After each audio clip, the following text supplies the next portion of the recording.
สบายดีสบายดีพี่น้อง FC เบอร์สุขุสุคนเนาะว่า FC ทั้งฝั่งลาวฝั่งไทยและต่างประเทศยินดีต้อนรับเข้าสู่ซ่องสาวบุญมาบ้านเฮาคือเก่าเด้อพี่น้องเด้ออ้าวพ่อกันมื้อนี้พี่น้องเนาะในมื้อวันที่14เดือนมิถุนาแต่ว่ามื้อนี้ก็เป็นมื้อวันศีลใหญ่พี่น้องเอ้ยเนาะพ่อกันหลังจากที่ขึ้นมาแต่ใส่บาตรพี่น้องขึ้นมาแต่วัดแล้วเนาะก็มื้อนี้เนาะทั้งสปุนก็มีเรื่องสิมาเว้าเนี่ยเนาะเกี่ยวกับเรื่องแม่อุษาที่ว่าสิพาเราลงไปไทยอะไรทุกคนเนาะหรือว่าไปเฮ็ดงานก็ว่าแม่นพี่น้องไปทำงานเนาะหรือว่าเรื่องของแม่อุษาแหละที่เฮาเว้าไปบอกเราเมื่อวานนี่ว่าสิลงมื้ออื่นพี่น้องว่าสิลงมื้ออื่นเนาะเอาก่อนสิเว้าว่าเรื่องสิลงก็สิขอเว้าจักหน่อยเนาะมีทาง FC ก็คอมเมนต์มาว่าระวังเพิ่นนั่นเขายั่วไปขายเด้ออีหยังประมาณนี้นะโอ้ยพี่น้องเนาะ 3 คนสิเว้าระวังเขายั่วไปขายเด้อว่าซั่น FC บางคนเพิ่นก็ว่าไปอยู่ไสจังหวัดใดเนาะอันนี้ก็ไปจังหวัดหนองบัวลำพูเนาะทุกคนเนาะจังหวัดหนองบัวลำพูหรือว่าบ่อนทางผู้ใหญ่หรือว่าผู้ใหญ่ที่เพิ่นอยู่ทางสบุญนี่แหละที่ว่าเพิ่นให้เฮาเป็นสะพานบุญให้ที่เพิ่นรู้จักกันเนาะเพิ่นก็เลยว่าอยากให้แม่อุษานี่แหละเพิ่นก็คิดใส่แม่อุษาอีตนเล่าเนาะแล้วก็อยากตอบว่าเพิ่นว่าระวังเขาไปขายเด้ออย่างประมาณโอ้ยพี่น้องเลยเว้าปานพักปานปลาเนาะคนปฏิไปขายคนคือสมุนนี่บ่สิเอาคนไปขายนะพี่น้องหรือว่าจำเพิ่นบ่ฮู้ดอกว่าเพิ่นความหมายของเพิ่นนี่คือว่าไผสิเป็นคนเอาไปขายหรือคิดว่าสมุนสิยั่วไปขายบ่หรือจังใดโอ้ยสร้างว่าจังซี่แหละพี่น้องเพิ่นจังว่าความคิดคนมันห้ามกันบ่ได้เนาะสมุนก็บ่ได้ว่าสิตกอับขนาดนั้นนะทุกคนเนาะก็บ่หั่งบ่มีดอกแต่ก็บ่หั่งบ่มีบ่ร่ำบ่รวยแล้วก็บ่ทุกข์บ่ยากเนาะก็มีพอกินพออยู่เฮาก็ได้ข้าวน้ำ3ปลาก็มีพอกินอยู่สิให้เฮายั่วแม่อุตสาห์ไปขายมันบ่แม่นแต่ว่าเนาะก็แม่นอยู่ว่าเฮาบ่ฮู้ดอกว่าเพิ่นเว้าเล่นหรือเว้าอีหลีนะเรื่องนี้นั่นมันบ่แม่นดอกพี่น้องเอ้ยเนาะที่เพิ่นเอาแม่อุตสาห์ไปนี่นะความคิดเนาะผู้ที่เพิ่นเอาไปนะย้อนความเอ็นดูสงสารเนาะเพิ่นสงสารบ่แม่นว่าเพิ่นอีหยังใดคนที่ไปช่วยเรือนี่บ่ได้มีแต่แม่อุตสาห์เด้อยู่ในเขตบ้านพ้นสิมหรือว่าดินจัดสรรแถวนั้นน่ะนับเบิ่งเลยถ้าไผอยากฮู้ว่ามีไผแน่ถ้าผู้ใดได้ติดตามเนาะว่ามีจักครอบครัวที่เพิ่นไปช่วยอยู่หม่องนั้นอยู่บ่อนนั้นเฉพาะในบ่อนนั้นเนาะบ่เกี่ยวกับบ่อนอื่นนะว่ามันมีจักครอบครัวที่เพิ่นช่วยเหลือมานะทางผู้ใหญ่เพิ่นก็ยังเลือกที่ว่าเอาแม่อุษาไปเพราะเราอีตนแม่อุษาเราอีตนคือหยังเพราะว่าเราน่ะฮู้จักเฮ็ดเวียกเฮ็ดงานฮู้จักทำมาหากินเลี้ยงลูกเลี้ยงเต้าเพิ่นก็เบิ่งมาหลายๆคนนั่นแหละแต่ว่าเพิ่นถูกชะตาของเพิ่นแล้วเพิ่นอยากเอาเรานี่ไปอยู่เฮือนนำเอาไปอยู่เฮือนของเราหั่นแหละเฮือนของเพิ่นอยู่นั่นอยู่จังหวัดหนองบัวลำพูแต่อยู่บ้านใดนั่นสมบุญก็ยังบ่ได้ถามเพิ่นอีกเดี๋ยวเฮาสิถามเพิ่นมื้อเฮาสิไปนี่แหละเพิ่นน่ะโตผู้ที่เอาเราไปนี่เพิ่นน่ะอยู่ต่างประเทศเนาะเพิ่นเป็นคนไทยอยู่จังหวัดหนองบัวลำพูเพิ่นอยู่ต่างประเทศเพิ่นอยู่ประเทศโปแลนด์เนาะเพิ่นชื่อเอื้อยแดงที่แม่อุตสาห์ไปอยู่นำนี่คืออยู่นำลูกชายแล้วก็ลูกสะใภ้แล้วเพราะว่าลูกสะใภ้แล้วก็มีลูก2 คนเนาะปกติที่ผ่านมาเราก็บ่เคยเอาไผไปอยู่น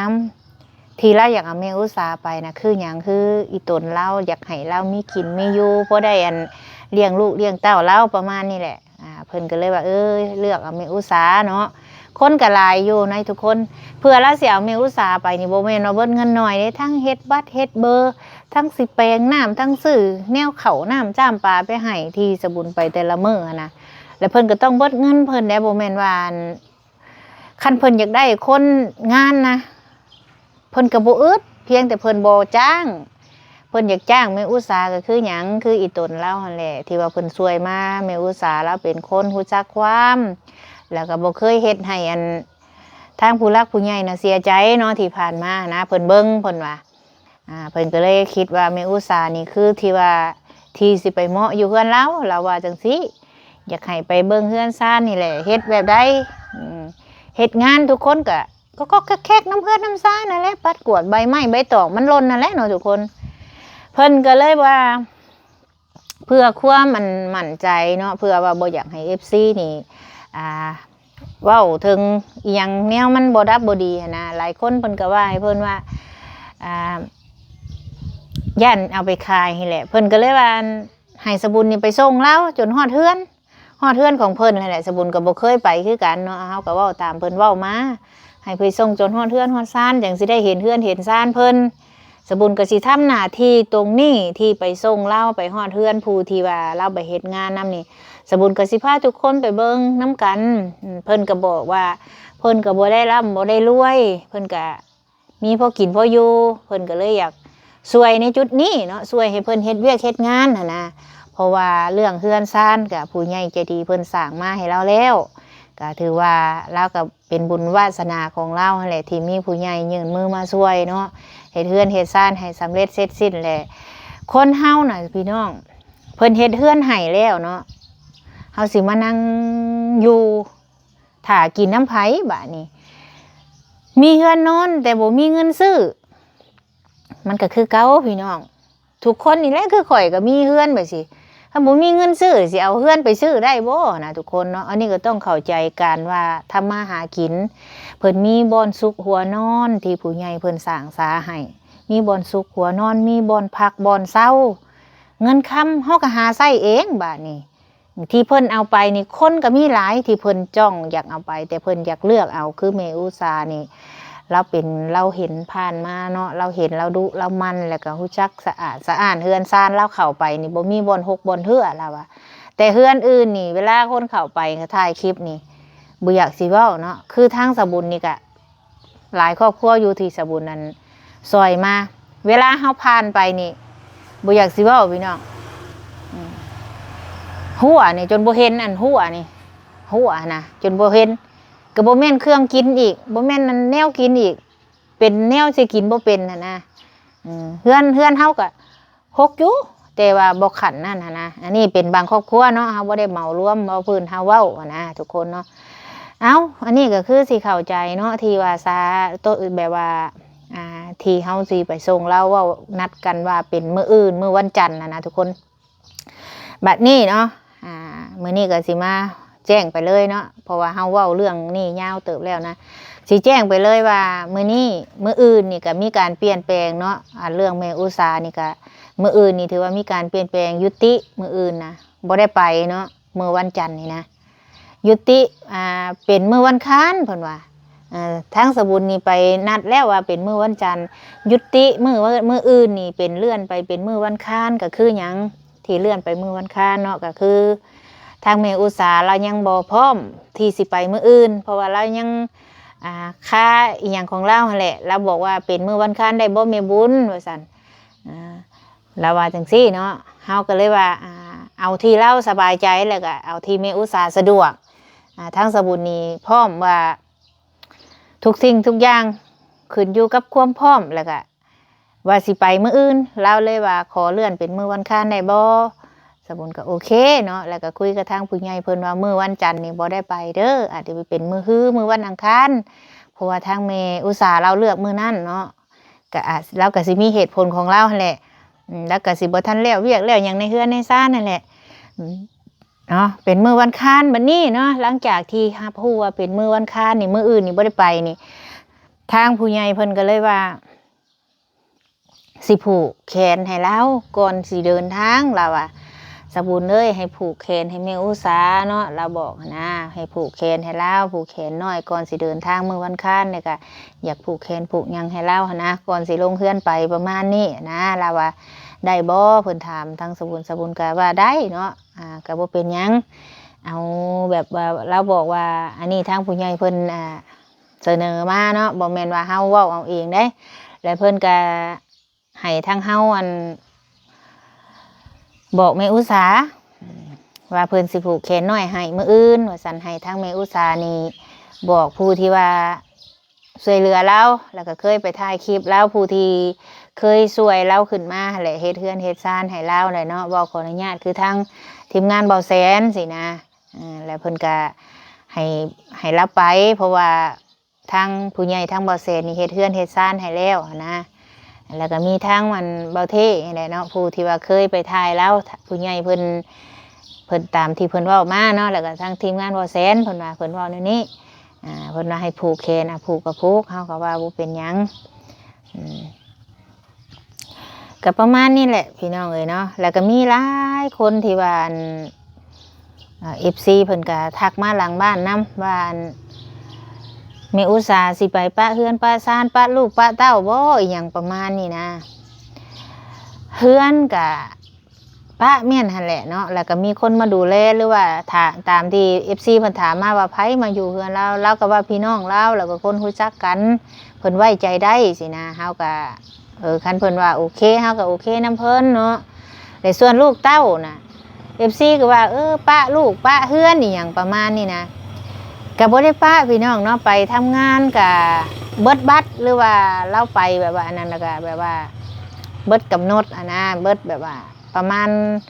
เดือน1 2 เดือนสินะก็ให้เรามาเยี่ยมมายามลูกเราทีแรกเพิ่นก็ว่าคันเราอยากเอาลูกไปนำเพิ่นก็ให้เอาไปคันว่าเราอยู่ได้เพิ่นก็สิเฮ็ดบัตร MOU ให้อันนี้ไปทดลองเบิ่งก่อนคันเราอยู่บ่ได้ก็ให้เรามาเพิ่นก็ว่าจังซี่เนาะทางผู้ใหญ่เพิ่นก็ได้ก็โอเคได้พี่น้องหายากได้ผู้ที่ว่าปกติแล้วเนาะผู้ที่เพิ่นช่วยเหลือนี่ก็น้อยนักที่สิว่าเพิ่นตามมาอีกก็ย้อนว่าเพิ่นดีตนสงสารแหละพี่น้องเอ้ยคำเดียวนี่แหละคำว่าสงสารว่าซั่นซะก็เลยอยากให้ไปอยู่ไปเศร้าแล้วก็ให้เงินเดือนกินพอได้เลี้ยงลูกเลี้ยงเต้าสินะก็สิใครกว่าเผาทานอยู่บ้านเฮานะเพิ่นก็สิให้เงินเดือน 9,000 เนาะอันนี้ตามที่เพิ่นเว้านำสบุญเนาะนี่สบุญก็บ่คันสิเว้าไปเองมันก็เว้าบ่ได้เพราะว่าคันเฮาบ่ได้ยินจากเพิ่นนะคือคนก็ย่านว่าเฮาเอาไปค้ำไปขายน่ะโอ้ยมันบ่แม่นแนวพี่น้องเอ้ยเนาะสร้างเว้าหลายเศร้าคิดซะพี่น้องเอ้ยเนาะสบุญก็สิทำหน้าที่ตัวเองแหละพี่น้องเอาเราไปส่งฮอดเฮือนฮอดซ่านเนาะสบุญก็ได้แล้วก็สิพากันมากับทางลูกชายไปกับลูกชายแหละจังหวัดหนองบัวลำพูพี่น้องเอ้ยFC ผู้ใดเพิ่นอยู่หนองบัวลำพูคันเห็นคันพ่อก็มาทักทายได้เด้อเนาะเพราะว่าทางสบุญนี่บ่ฮู้ได้ว่าไผเป็น FC เพราะว่ามีแต่เฮาบ่เคยเห็นหน้าเพิ่นเนาะคือเพิ่นเห็นเฮาตลอดแล้วพี่น้องเอ้ยเอาประมาณนี้แหละพี่น้องเอ้ยขึ้นมาแต่วัดเนาะเฮาก็ได้ว่าสิมื้อนี้ก็เป็นวันศีลแน่พี่น้องเอ้ยครึมๆอ้าวจังได๋บุมื้อนี้ครึมเป็นครึมฟ้าสนาฝนพี่น้องเอ้ยจังได๋สำหรับคลิปนี้ก็ประมาณนี้แหละพี่น้องออกมาบอกพี่บอกน้องเนาะยันว่าFC เพิ่นติดตามว่าโอ้ยไสว่าพาไปคือมิตรสมอยนะมื้ออื่นนี่ถือว่าบ่ได้ไปเนาะมีการเปลี่ยนแปลงยกเลิกมื้ออื่นถือว่ามื้อฮื้อสิได้ไปเนาะเรื่องน้ำแล้วเฮาก็สิให้เขามาเปลี่ยนท่อให้เราแล้วก็แปลงให้เราให้มันขึ้นแหละเราเป็นห่วงตัวนี้นำผู้ใหญ่เพิ่นก็แปลงให้เราแต่ว่าผู้ที่เพิ่นแปลงนะเพิ่นยังบ่มาเนาะทางสบุญก็ได้โทรหาเพิ่นแต่เมื่อวานนี่แหละโทรคุยกับเพิ่นแต่เมื่อวานนี่เพิ่นสิกลับมามื้อนี้คันเพิ่นมามื้อนี้ก็คันบ่ได้แปลงมื้อนี้ก็อาจสิเป็นมื้ออื่นเพราะมื้ออื่นก็ยังบ่ได้ไปเด้ทุกคนเนาะมื้อฮื้อผู้ไปจังได๋ก็ติดตามเบิ่งนำกันพี่น้องเดี๋ยวคลิปนี้ก็สิขอจบก่อนเนาะขอบคุณทางผู้ใหญ่เพิ่นที่ไว้วางใจให้เป็นสะพานบุญให้เนาะขอบคุณในหลายคลิปนี้ก็อำลาพระจากพี่น้องพบกันในคลิปหน้าสำหรับคลิปนี้ก็สำบายดีเด้อ